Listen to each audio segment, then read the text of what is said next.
in the sense that some people have had success reaching famous people. And of course, those are the stories that are published.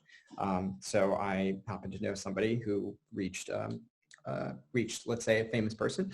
I will not name names here, and had a very successful company as a result of that. So of course, now this person who is out there with a famous company is famous. And if you go and read their story starts with, oh, I just called, I reached out to so-and-so, and that's how it all began.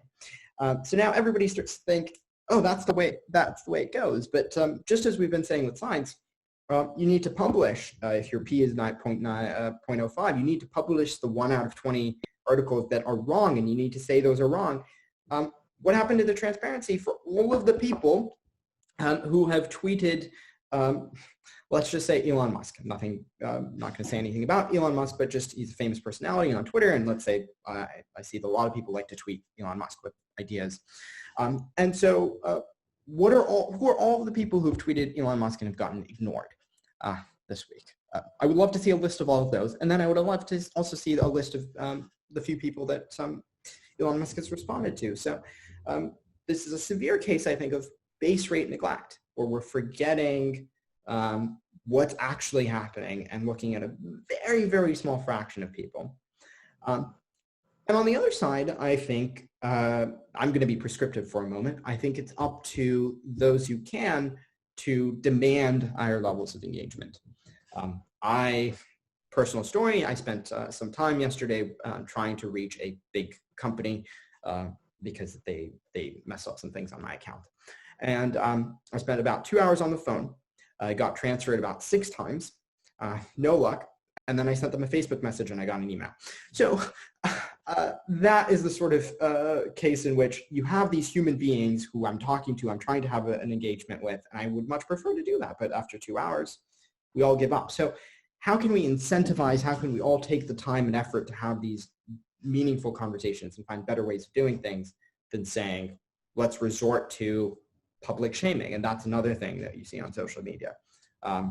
Maybe I'm getting a faster response. I don't know. I'm theorizing here, but maybe I'm getting a faster response because if I wanted to now, I can start to shame these companies and saying, oh, look, I was on the phone and nobody responded to me. And like we said before, that's a form of amplification, and it's a way of kind of it's a really strange way of bringing accountability. Yeah, well, and we know that accountability itself is distorted in social media. So a good example of this is where people write reviews of products or services on social media. So say take restaurants. There are lots of good.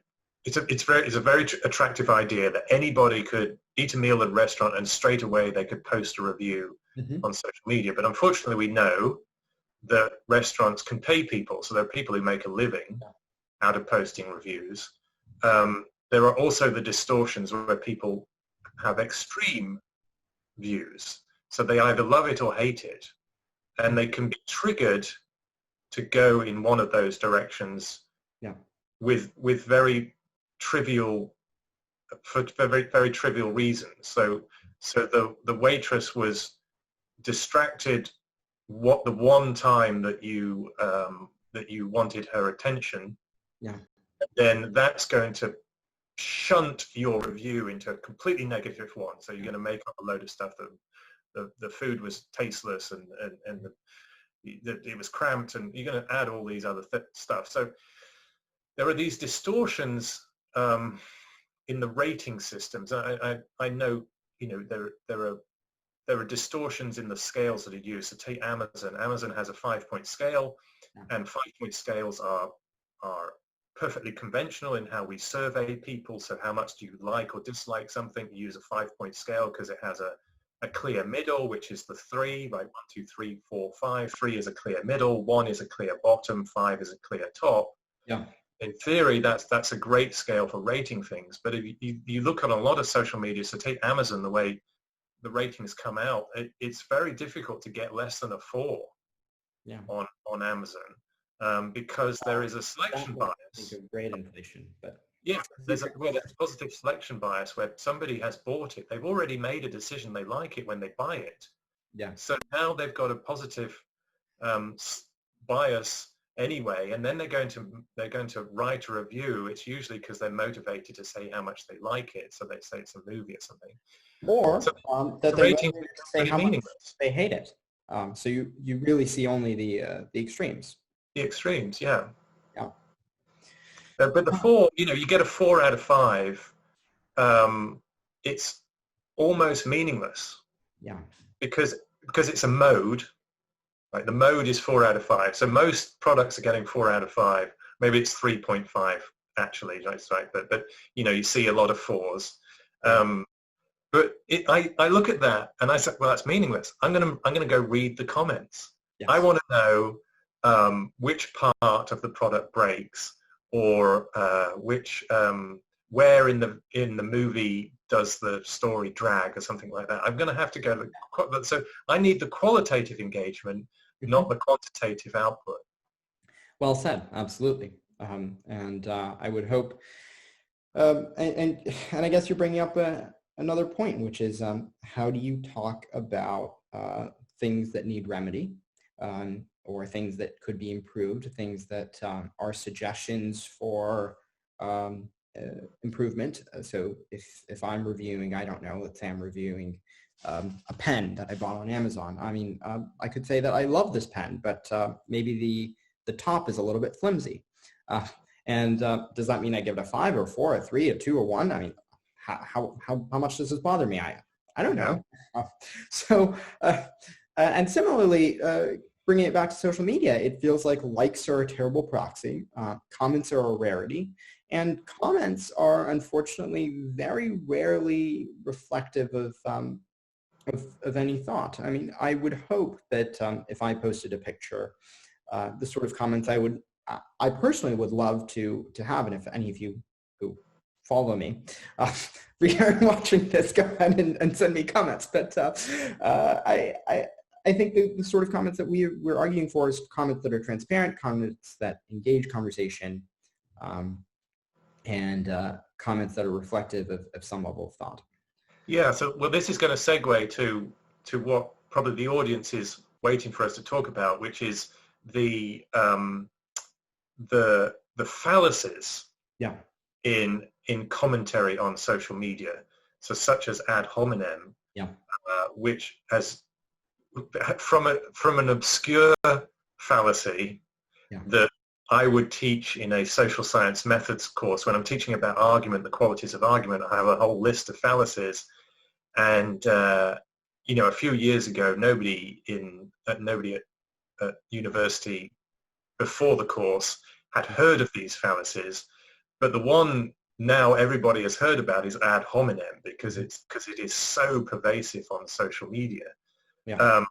And we need to talk about why social media encourages these fallacies. So ad hominem, I want to hear your response to ad hominem. I'm just going to define ad hominem. So ad hominem is an argument where you attack the other side, the person.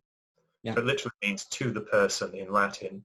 So you attack the person instead of their argument. So let's just be hypothetical. If you said, this is a great policy, and I said, you're stupid, that's ad hominem, right? Instead of saying, well, your argument about the policy is illogical, or it's not evidence-based, or you're ignoring these caveats, you're ignoring these historical experiences, which would be an argument about the argument, I just say you're stupid. Or I say, you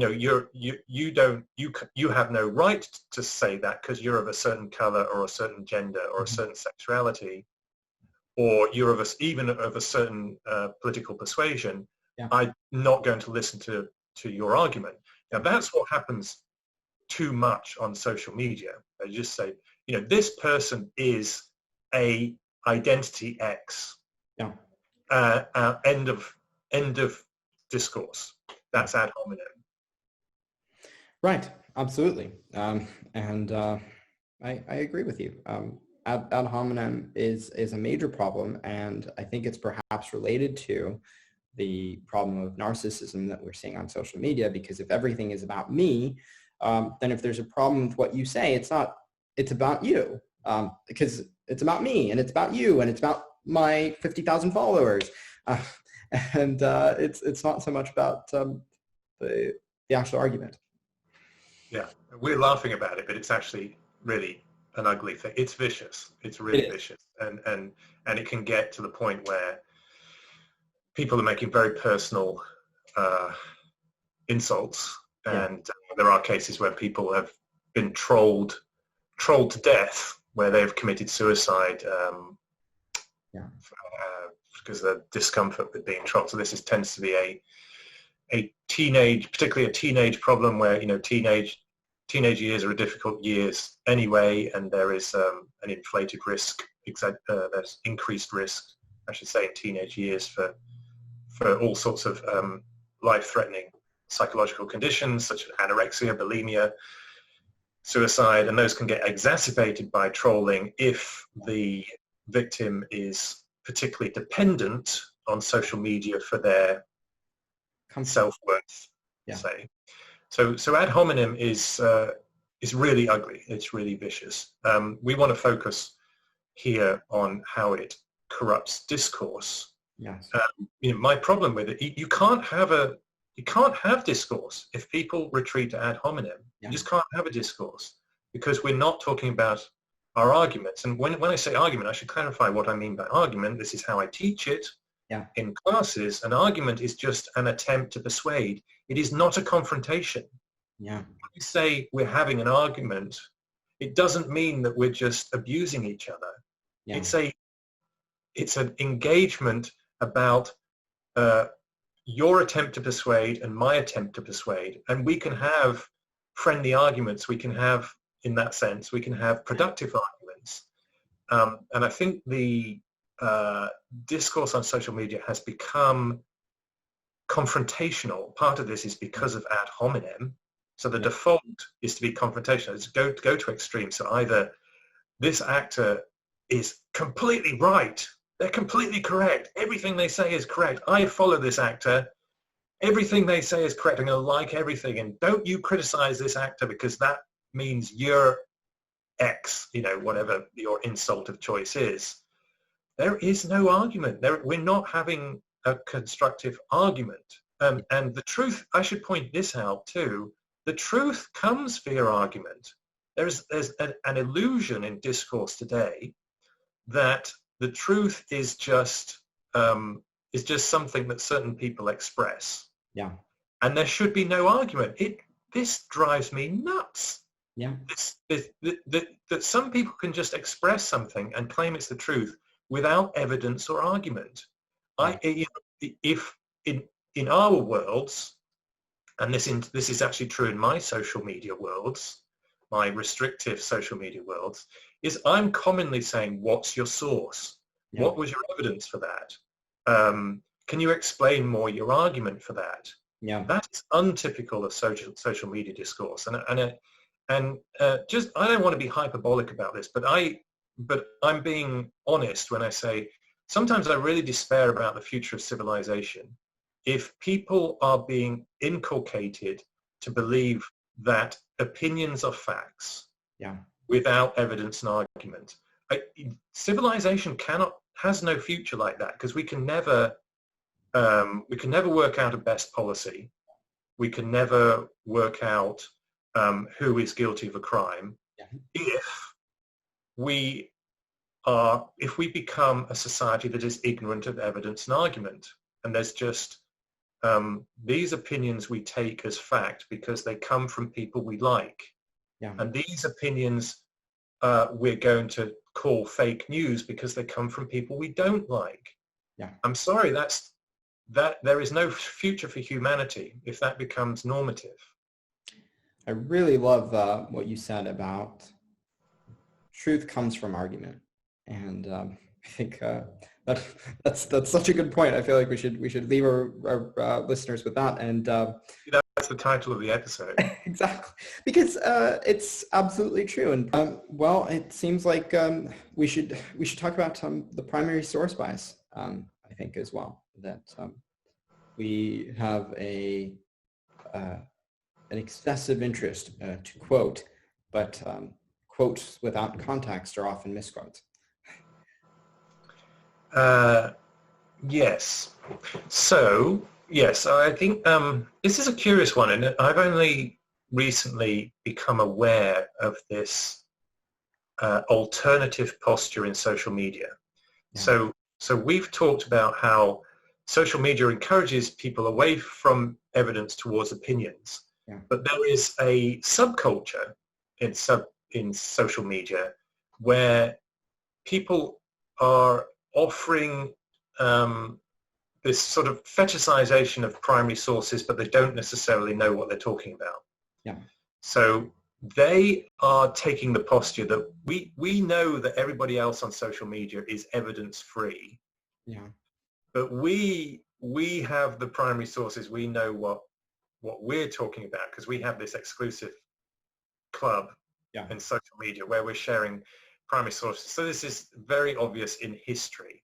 Mm-hmm. Now this is perverse because they're not just separating from evidence-free social media, which is fine. They're separating from all of print media, all the expertise. So this is actually anti-intellectual. It's not. It poses as intellectual, but it's pseudo-intellectual and anti-intellectual. So Reminds me of the problem, and I think we've talked about this problem in a different context before, which is that data is not evidence. So maybe that's another way of thinking about it as well, that primary sources are fantastic with interpretation, with a scaffolded thinking structure. It can be, evidence can be derived from primary sources and often excellent evidence, but having a primary source, simply quoting it, is really often a mockery of true evidence. right. So I mean, what's really happening on the extremes here is that there are these echo chambers. So this is where the echo chamber comes in, with an illusion of exclusivity to evidence. So somebody in this echo chamber, so somebody sets up a Facebook group which is dedicated to some part of history. Now, they have an agenda, which they're not even aware of. Then they start sharing snippets of photographs or snippets of documents, and they say, this is evidence. I have primary sources, but they have an agenda, they have an interpretation bias, and they have a selection bias in what they are posting in this group. So they cut out bits of photographs that they agree with, they cut out bits of documents, and they say, I'm going to prove this, and the context is lost. So you see, somebody posts a paragraph from a document, and they lose all the context, which actually contradicts the interpretation they're taking out of it. Then it's an echo chamber, so they're only sharing this within a group of friends. They have similar agendas. They have a positive a gullibility bias towards their leader or influence within this echo chamber. And yet, perversely, they've got this sort of cultish perception that they have this exclusive insight. Yeah. And they're not reading books, and they're not transparent, they're not accountable, and they're not exposing their interpretations to criticism outside of their little bubble. Yeah. I think for a lovely example of that, I won't talk about it now, but there's a lovely story that we should mention in the next episode. Stick out for that. But go check out in the meantime the Flat Earth Society. Which historically has done a fabulous job of making very precise measurements about the texture, the inclination, the surface of the Earth, in order to reach I'm just going to go out there and say it, a completely erroneous conclusion. So if you want to argue with me about that, please do. Yeah. And I think we would also be, maybe before we transition to our next episode on argument, I think one thing that just keeps coming to mind that I think we have to mention is that since we talk about risks, social media has risks. Yes. And we've talked about many of the social pitfalls of engaging in the sorts of narcissistic bullying game as opposed to conversation. But there's also these very tangible, absurd risks. The most ridiculous thing I heard was people crossing the street, staring at their phones, people who think that because a movie publicized it and it was on social media, that it's okay to start eating laundry detergent, or think that it's okay to start driving blindfolded. So there are physical risks, and if you know of somebody who's at risk for who's physically at risk, whether it's psychologically from many of the things, Bruce, you said about suicide and other issues, or for physical harm because of a social media challenge, I encourage everybody to say something about it. Yeah. Well, we like to finish to summarize our advice to the general public. So let's try to do this quickly, you and I. I think my first advice is to forget the illusion that popularity is truth. Yeah. So in many ways, if something is trending or is viral or is a highly popular or it's a consensus, these days I'm more skeptical. Mm-hmm. So that's something to be wary of. Just think about amplification and the volume of the noise. If something is noisy, where is the signal? If it's noisy, your default position should be the noise is not the signal. Where is the signal? Yeah. To think about we should be pursuing quality of information instead of quantity of information. Think about the incentives on the sources of your information. So there are incentives to sensationalize or generate likes and avoid discourse. Yeah. Think about the fallacies. Educate yourself in what the fallacies are. And we're going to have an episode on argument where we'll talk about more fallacies. Look for fallacies in argument and encourage argument. Let's get away from opinions and consensus, and let's actually have a constructive argument by default. And ask for evidence, ask for the argument, ask for sources instead of just asking for, I heard, who did you hear this from? Oh, you heard it from that actor, it must be true.